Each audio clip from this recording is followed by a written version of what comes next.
અને હવે સમાચાર રાજકોટથી। રાજકોટમાં સંત કરશનદાસ બાપુને આવ્યો હાર્ટ એટેક। પરબધામના સંત કરશનદાસ બાપુને હાર્ટ એટેક આવ્યો છે। સારવાર માટે રાજકોટની સિનર્જી હોસ્પિટલમાં તેમને દાખલ કરવામાં આવ્યા છે। હાર્ટ બ્લોક થતાં સારવાર હેઠળ રાજકોટ ખસેડાયા છે, તો કરશનદાસ બાપુની સારવાર ચાલી રહી છે। હોસ્પિટલ ખાતે હાલમાં કોઈ ભક્તો ન આવે તેવી અપીલ કરવામાં આવી છે, ત્યારે પરબધામના આશ્રમના મુખ્ય મહંત છે કરશનદાસ બાપુ।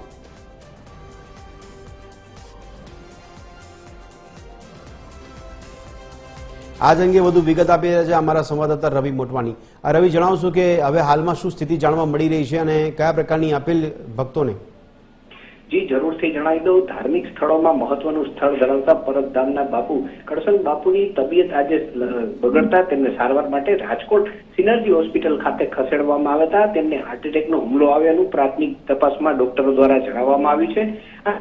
સારવાર ચાલુ રહી છે। સાથે સાથે ડોક્ટરો દ્વારા ભક્તોને પણ અપીલ કરવામાં આવી છે, સેવા અપીલ કરવામાં આવી છે કે ભક્તોએ હોસ્પિટલે ના આવવું, જેથી બીજા દર્દીઓ કે આ બાપુને કોઈ મુશ્કેલીનો સામનો કરવો પડે। બાપુની સારવાર હાલ ચાલુ છે અને તબિયત દુરસ્ત થતા તેમને તરત રજા આપવામાં આવશે। જી રવિ, ધન્યવાદ સમગ્ર માહિતી આપવા બદલ।